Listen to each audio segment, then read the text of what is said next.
एक घने जंगल में देवसेना नाम की एक नागन रहती थी। वह नाग रानी थी, इसीलिए वह अपनी नागमणि की रक्षा करती थी। देवसेना बहुत दयालु नागन थी। वह किसी पर ना अत्याचार करती थी और ना किसी पर होने देती थी, और वह बहुत ही शक्तिशाली नागन थी। एक दिन जंगल में एक पति पत्नी आते हैं।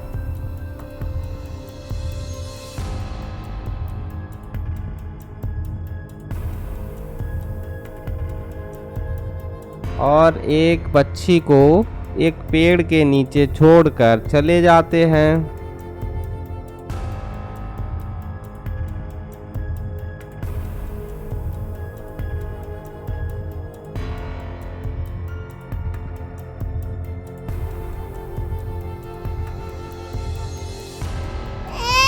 वह बच्ची बहुत जोर जोर से रो रही थी।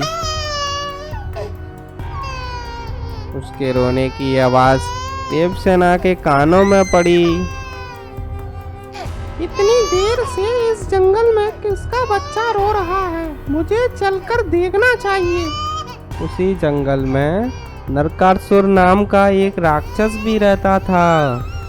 उसे भी उस बच्ची के रोने की आवाज सुनाई देती है, और वह भी उस नवजात बच्ची के पास पहुंच जाता है। और जैसे ही वह राक्षस उस लड़की को उठाने के लिए जाता है, तभी वहां पर इच्छाधारी नागन आ जाती है और वह राक्षस से कहती है, तुम इस बच्ची से दूर रहो।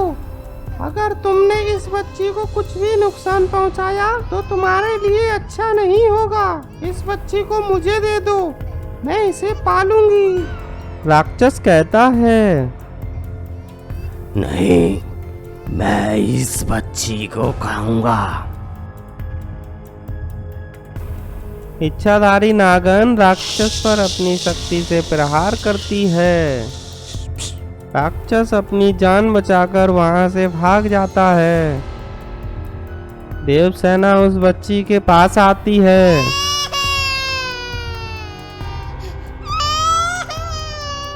उसे देखकर देवसेना बहुत भावुक हो जाती है। वह चारों तरफ देखती है, वहां कोई नहीं दिखाई देता।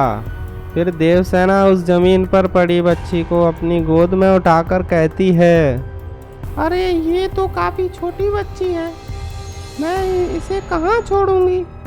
अब मैं ही इसकी माँ बनूंगी और इसको पालूंगी। कितनी प्यारी बच्ची है। पता नहीं कैसे माँ बाप होते हैं जो इतनी नवजात बच्ची को इस तरह छोड़कर भाग गए। वह बच्ची बहुत तेज रो रही थी, इसलिए देवसेना ने अपनी शक्ति से दूध की बोतल का इंतजाम किया और उस बच्ची को पिलाया। देवसेना गांव में ही इंसान का रूप रखकर रहने लगती है। वह उस बच्ची को बड़े लाड प्यार से पालती है। देवसेना ने उसका नाम सीमा रखा। फिर सीमा थोड़ी बड़ी होती है, लेकिन उस सीमा को यह नहीं पता था कि मेरी माँ एक इच्छाधारी नागिन है। देवसेना ने भी सीमा को इस बात का पता कभी नहीं चलने दिया कि वह इंसान नहीं बल्कि एक नाग कन्या है। नागिन सीमा का बहुत ध्यान रखती थी। देखते ही देखते सीमा बड़ी हो जाती है। हर पूर्णिमा की रात को देवसेना अपने नागिन रूप में वापस आ जाती थी, लेकिन देवसेना नहीं चाहती थी कि उसके नागिन रूप का पता उसकी बच्ची सीमा को चले। इसीलिए वह पूर्णिमा की रात को अपने घर से दूर जाकर जंगल में नागिन बन जाती थी, और फिर सुबह होते ही वह घर वापस आ जाती थी। एक दिन पूर्णिमा की रात को सीमा को सुलाकर जंगल की ओर जा रही थी। तभी सीमा नींद से जाग गई। उसने देखा कि इतनी रात को माँ मुझे सुलाकर कहाँ जा रही है? ऐसी क्या बात है जो माँ मुझसे छुपा रही है? मैं भी चुपचाप चलकर देखती हूँ आखिर क्या बात है।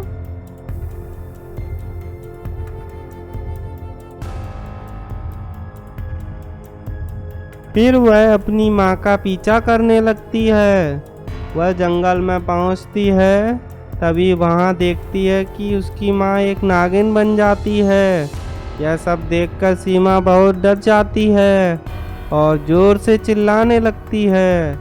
नागिन जैसे ही पीछे मुड़कर देखती है, उसकी बेटी सीमा खड़ी होती है। फिर से वह इंसान के रूप में वापस आ जाती है। वह सीमा के पास आती है। सीमा कहती है, तुमने मुझे धोखा दिया है। तुम मेरी माँ नहीं हो सकती। तुम तो एक नागिन हो। तुम मेरी माँ नहीं हो सकती। मैं तुम्हारे साथ नहीं रहूंगी। मैं कहीं और चली जाऊंगी। तुम नागिन हो, तुम्हारा कुछ भी भरोसा नहीं है। मैं तुम्हें छोड़कर जा रही हूँ। तुम मुझे कभी भी डस लोगी। तुम नागिन हो, तुम किसी की सगी नहीं हो सकती। नागिन कहती है, मेरी बच्ची ऐसा मत करो। मैंने तुम्हें जन्म नहीं दिया तो क्या हुआ, लेकिन मैंने तुम्हें अपनी बच्ची समझकर ही पाला है। मैं तुमसे बहुत प्यार करती हूँ। मैं तुम्हारे बिना नहीं रह पाऊंगी। सीमा कहती है, नहीं, तुम झूठ बोल रही हो। तुम मेरी माँ नहीं हो सकती। अगर तुम मेरी माँ होती तो मैं भी नागिन होती, लेकिन मैं इंसान हूँ, इसीलिए तुम मेरी माँ नहीं हो सकती। इसीलिए अब मैं तुम्हें छोड़कर जा रही हूँ। इतना कहकर सीमा वहां से चली जाती है। देवसेना बहुत दुखी हो जाती है कि उसकी बेटी उसे छोड़कर चली जाती है। सीमा रात भर जंगल में भटकने के बाद एक पेड़ के नीचे सो जाती है। उसी पेड़ के पास वही राक्षस आ जाता है जिसको देवसेना ने मार कर भगाया था। राक्षस कहता है, अरे ये तो वही लड़की है। चलो अब मैं इसे पकड़कर खाऊंगा और अपनी भूख मिटाऊंगा। ऐसा सोचकर राक्षस सीमा को अपनी शक्तियों से बांध देता है और सीमा को अपनी गुफा में लेकर जाता है। वहीं दूर खड़ा सीमा के पड़ोसी का लड़का चिंटू सीमा दीदी को देख लेता है। वह दौड़ता हुआ उसके घर पहुंचता है। यहाँ पर देवसेना इंसानी रूप में रहती थी। चिंटू देवसेना को सारी बातें बता देता है। नागिन सीमा को बचाने के लिए जंगल की ओर चली जाती है। जंगल में वह इंसान से नागिन बन जाती है और फिर गुफा में पहुंच जाती है। देवसेना राक्षस से कहती है, तुम मेरी बच्ची को छोड़ दो। मैं तुम्हें यहाँ से जिंदा जाने दूंगी। तुम यहाँ से चली जाओ, वरना मैं तुम्हें जान से मार डालूंगा। देवसेना और राक्षस में बहुत जोरदार लड़ाई होती है। देवसेना उसको अपनी शक्तियों से मार देती है और फिर सीमा अपनी माँ देवसेना से माफी मांगी। माँ, मुझे माफ कर दो। मैंने आपके साथ बहुत बुरा व्यवहार किया। प्लीज मुझे माफ कर दो।